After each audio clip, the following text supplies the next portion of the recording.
మీ పిల్లలు పొద్దున్నే బ్రష్ చేసుకుంటారా? స్వీట్ గా ఉందని పేస్ట్ కోసం మారం చేస్తారా? పొద్దున్నే గొడవ ఎందుకులే అని మీరు ఎక్కువ వేసేస్తారా?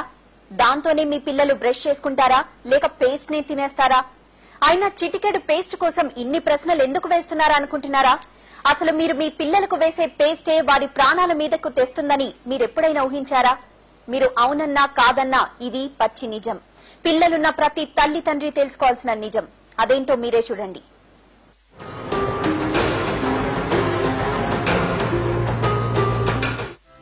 మీ పిల్లల పళ్ళు తలతలా మెరవాలంటే వాడండి మా పేస్ట్.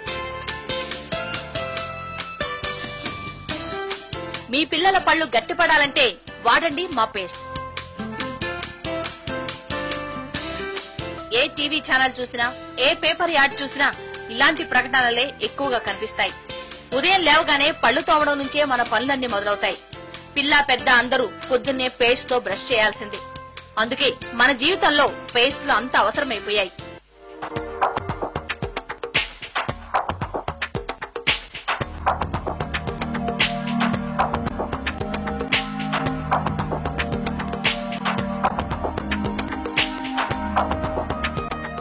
ఇక కొందరు పిల్లలైతే చాలా ఇష్టంగా బ్రష్ చేసుకుంటారు. తీయగా ఉండే పేస్ట్ కోసం మారాం చేస్తారు. పేరెంట్స్ కూడా పిల్లలు అడిగినంత పేస్ట్ వేసేస్తూ ఉంటారు. పేస్ట్ టేస్ట్ ను ఎంజాయ్ చేస్తూ పిల్లలు బ్రష్ చేసుకుంటూ ఉంటారు. కొందరైతే పేస్ట్ ను మింగేస్తారు కూడా. ఆ బ్రష్ చేసేప్పుడు అబ్జర్వ్ చేసామండి మేము. బాగా పిల్లలకి ఇష్టపడతారు, ఎందుకంటే కాస్త తీయగా ఉంటుంది, పెప్పర్మెంట్ ఫ్లేవర్ ఉంటుంది కదా. సో వాళ్ళు బాగా నోట్లో ఎక్కువ పెట్టుకుని చప్పరిస్తూ ఉంటారు. మరి ఇంత ఇష్టంగా బ్రష్ చేసుకునే పిల్లలు వాడుతున్న పేస్ట్ మంచిదేనా కాదా అని మీరెప్పుడైనా ఆలోచించారా? అసలు ఎంత పేస్ట్ వేయాలో మీకు తెలుసా? పెద్దలు వాడే పేస్ట్ చిన్నపిల్లలకు వాడొచ్చో లేదో అనైనా తెలుసుకున్నారా?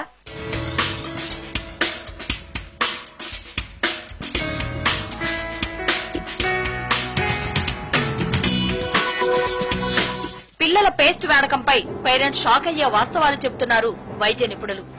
సాధారణంగా అన్ని రకాల పేస్ట్లలో ఫ్లోరైడ్ ఉంటుంది. ఇది తాగే నీటిలోనూ ఉంటుంది. అయితే ప్రపంచ ఆరోగ్య సంస్థ సూచనల ప్రకారం 1 పార్ట్ పర్ మిలియన్ వరకు ఫ్లోరైడ్ శరీరంలోకి వెళ్లొచ్చు. దీనివల్ల ఎలాంటి ప్రభావమూ ఉండదు. కానీ మార్కెట్లో దొరికే టూత్ పేస్ట్లలో 600 పీపీఎంల నుంచి 1100, 1600 పీపీఎంల వరకు ఫ్లోరైడ్ ఉంటుంది. ఇదే పిల్లల ప్రాణాల మీదకు తెస్తుందంటున్నారు వైద్యులు.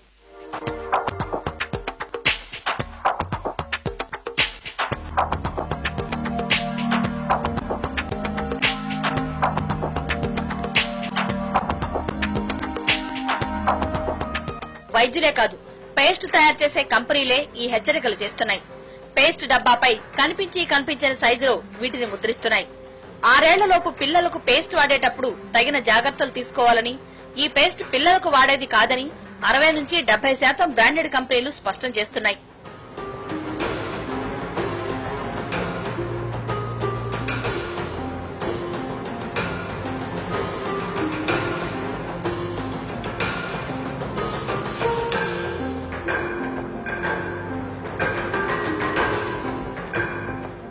నిజానికి అన్ని పెద్ద కంపెనీల టూత్ పేస్ట్లలోనూ చిన్నారుల కోసం ప్రత్యేకంగా ఉన్నాయి. కానీ వాటి మీద పెద్దవాళ్ల పేస్ట్ల మీద రాసినట్లే 6 ఏళ్లలోపు పిల్లలకు రికమెండ్ చేయబడలేదని రాయడం వీటి డేంజర్ ను సూచిస్తోంది.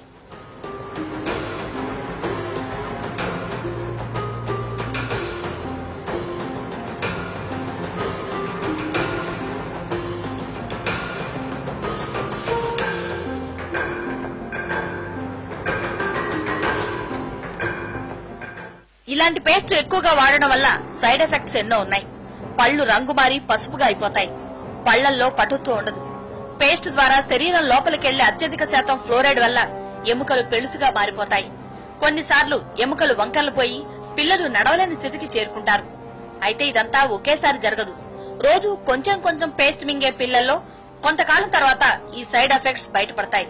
ట్యూబ్ లోని పేస్ట్ మొత్తం తినేస్తే వాంతులు, విరోచనాలతో ప్రాణాల మీదకే వస్తుందంటున్నారు డాక్టర్లు. కొంచెం కొంచెం రోజు మింగుతూ ఈ పేస్ట్ ఎక్కువ మింగుతూ ఉంటే ఫ్లోరోసిస్ వల్ల వచ్చే సైడ్ ఎఫెక్ట్స్, ఇందాక మనకు వచ్చే పళ్ళు కనుక మారిపోవటం, రంగులు మారిపోవటం, తర్వాత స్కెల్టన్, ఇప్పుడు స్పైన్ ఉంటుంది, స్పైన్ లో స్కెల్టన్ లో ఉండే బోన్స్ అన్ని కూడా థిక్ అయిపోతాయి. బాగా థిక్ అయిపోవటం వల్ల ఏమవుతుందంటే ఆ మధ్యలో నరాల మీద ప్రెషర్ పడి దానివల్ల తిమ్మిలు రావటం, తర్వాత బొద్దుబాన్నట్టు అయిపోవడం, కాళ్ళు చేతులు ఇంకా ఎక్కువ అయిపోతే ఏంటంటే ఫ్లెక్సిబిలిటీ పోతుంది, స్పైన్ అటు ఇటు వంగే ఫ్లెక్సిబిలిటీ పోయి మేడం ముందుకి వెనక కనాలన్నా కానీ మూవ్ చేయలేకపోయే సిచ్యువేషన్ వచ్చే అవకాశం ఉంటుంది. Meet effect only large quantities లో తీసుకుంటే సడన్ సీరియస్ ఎఫెక్ట్స్ వచ్చేసి అబ్డోమినల్ పెయిన్, వామిటింగ్స్, మోషన్స్ రావడం, చనిపోయే అవకాశం ఉంటుంది. ఇంత ప్రమాదం ఉన్న పేస్ట్లలో చిన్న పిల్లలకు ప్రత్యేకంగా ఏదీ లేదంటున్నారు డెంటిస్టులు. ఇది వాడండి అది వాడండి అని చెప్పలేమంటున్నారు. హెచ్చరికలు సూచనలు లేని పేస్టులు వాడడమే బెటర్ అంటున్నారు. ఏవైనా ఎంత తక్కువ వేస్తే అంత మంచిదంటున్నారు. ఈ పర్టికులర్ పేస్టే వాడండి అనేది we don't have, you are absolutely right, we don't have a specific guideline which says that ఈ పేస్ట్లు మీరు వాడండి పిల్లలకి వాడొచ్చు.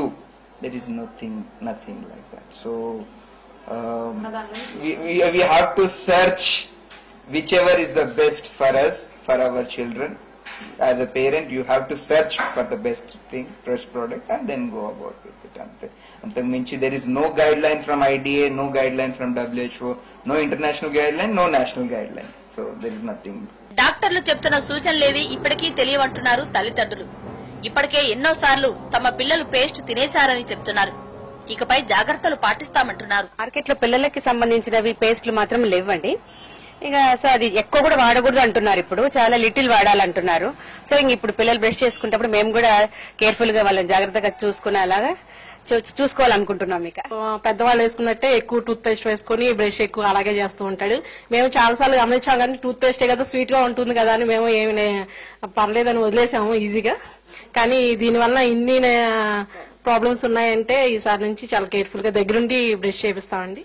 స్వీట్ గా ఉంటుందని బాబు వాళ్ళు స్వాలో చేస్తూ ఉన్నారు. అయితే మేము అబ్జర్వ్ చేస్తూ ఉన్నాము, కానీ అది ఇప్పుడు మంచిది కాదని తెలిసింది. సో ఇంక ఇప్పటి నుంచి మేము జాగ్రత్తగా దగ్గరుండి చేయించాలనుకుంటున్నాం. మరి తల్లిదండ్రులు మీరేం చేస్తారు? ఇకనైనా మీ పిల్లలు పేస్ట్ తినకుండా చూసుకోండి. బ్రష్ పై అంటున్నట్లుగా మాత్రమే పేస్ట్ వేయండి. మీ పిల్లల ఆరోగ్యం మీరు వాడే పేస్ట్ లోనే ఉందని గుర్తించండి.